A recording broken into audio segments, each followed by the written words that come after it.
Hi everyone. Let me go to the terminal.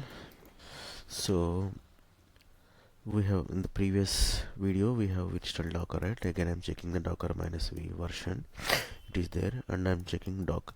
I'm using one of the command for Docker, which is Docker images. Let me see if it is showing. It is saying when you click on Docker images, it is thrown some error because the Docker should run in the background, which is not running.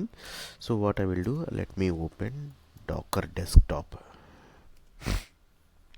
This is the Docker desktop. Let me open it.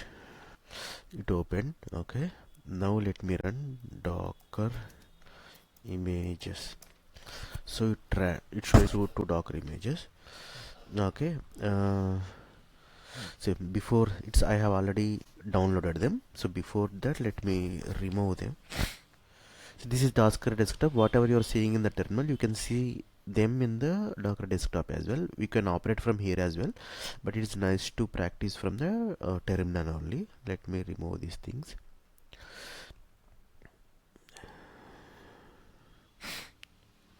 Containers.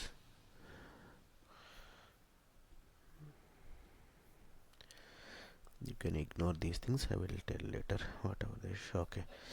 Now, before to understand Docker, first of all, see we have used two commands, right? One is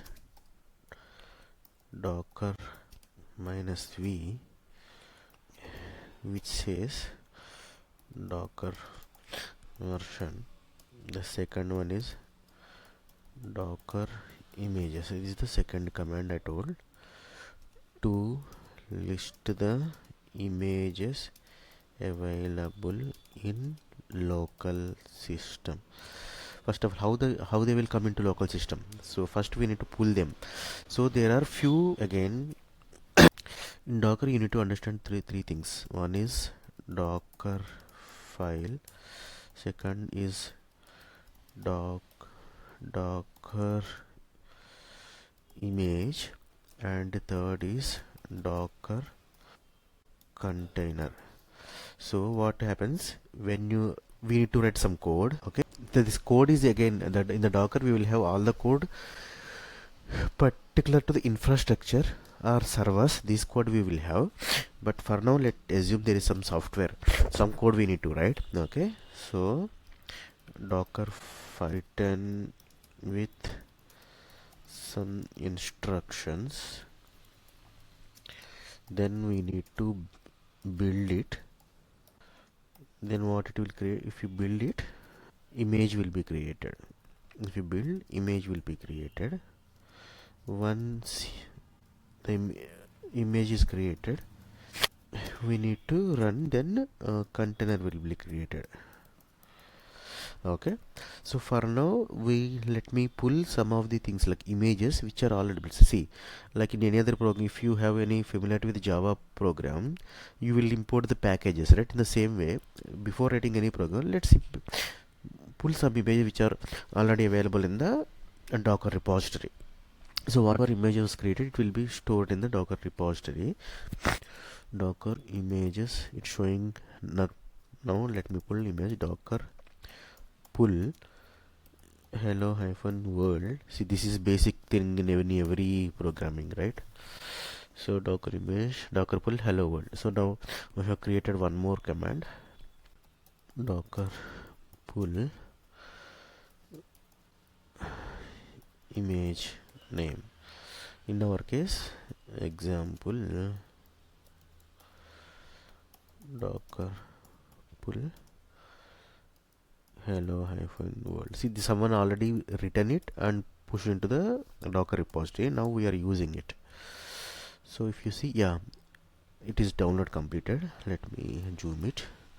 Now again, Docker images, it is showing images. See, Docker pull is pulled this image, and it is showing here image name is hello world and latest. Why it is we pulled image Docker pull hello world, but it is showing Docker image name is hello world latest, because that it is a tag name. We can discuss about this later.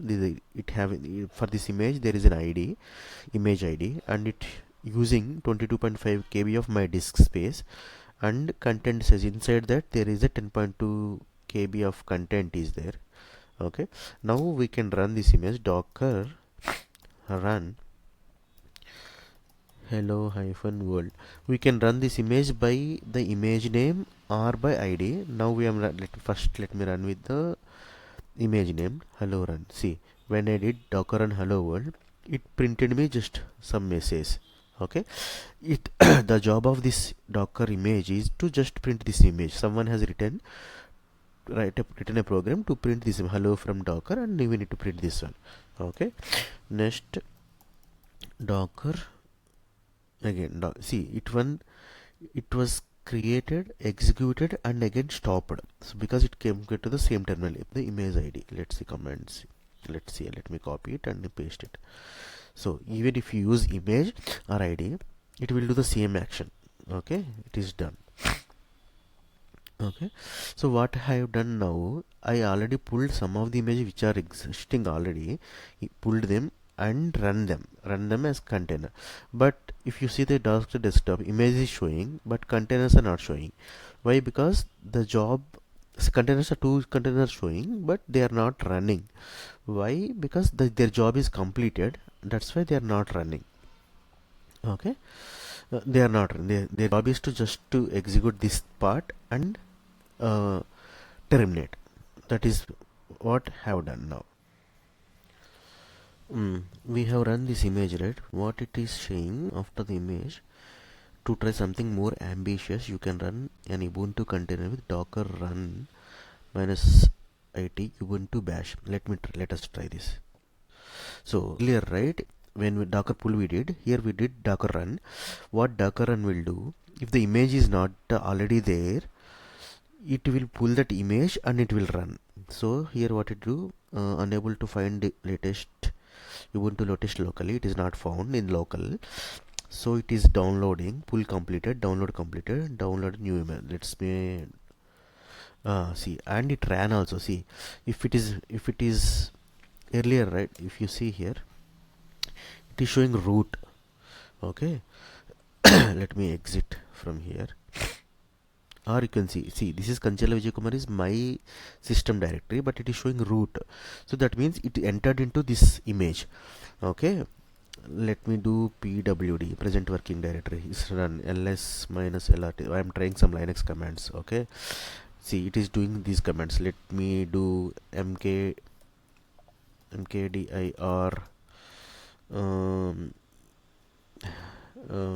test ls minus lrt. So it created a test. See, earlier it was not available, after that there is no files. So now it is showing test. This is created. So it is acting same as Linux machine. So let me exit out of it. Docker images. So what it is showing, there are two images. See, earlier we have done hello world image, later now we pulled ubuntu image. Okay, so the hello world image is just printing hello world and just stopping. But ubuntu image, let me run docker run ubuntu. Let's run this. What it is doing, it's doing nothing. There is this image have not programmed to do anything, so it's just not doing anything. Let's say if you do hello hyphen world, so it is printing this mode, but ubuntu is not doing anything. So now we can enter into this image, right? How we enter? Docker run hyphen it. It means interactive, t means terminal, interactive terminal. Okay, which one? Ubuntu. Okay, like bin, not even required, I guess. Let's see what they have already. See, docker run hyphen it ubuntu bash. So it entered into this machine. So this is indirectly the image is image of Linux only. So okay, image of Linux only. So basically this image is operating system of Linux. Okay, instead of, if you remember, in maybe if you are new audience or new gen people, you don't know the virtual machines, or earlier we used to have virtual machines, we used to connect to them, we used to have operating system these virtual machines and we need to connect to them. Now instead of creating virtual machine, now from here only we can connect to the virtual machine. This is a another system inside my system. Okay, whatever the tasks I want to do, I can do over there and I can kill them. These images will help us to deploy the servers. So we can see earlier in this image, right, hello world image, they programmed this one. In the same way, I can write some complex program on some web application and I can keep in the Docker image. Then if you run the image, it will run the soft application for us. Okay, now I'm not going that deep. Now you hope you understand like these things, right? So we have learned one more command, docker run -it image name space bash. Okay, this is one more command we have learned. So now what we have done, we have done docker already existing image and we have run it. We have seen two varieties. One is which is printing, the other one is where we can enter into the Linux box. Why we are not able to enter into this hello world, why we are went to the Ubuntu? Because the one who implemented this hello world, they haven't implemented the bash part of this one, so we are not able to enter into this. So we pulled one more image of, see, this is Ubuntu image, right? Ubuntu image is Linux version, is a Linux operating system is used inside this Ubuntu. Okay, that's all. I will go into the next, I will explain the detail later. Okay,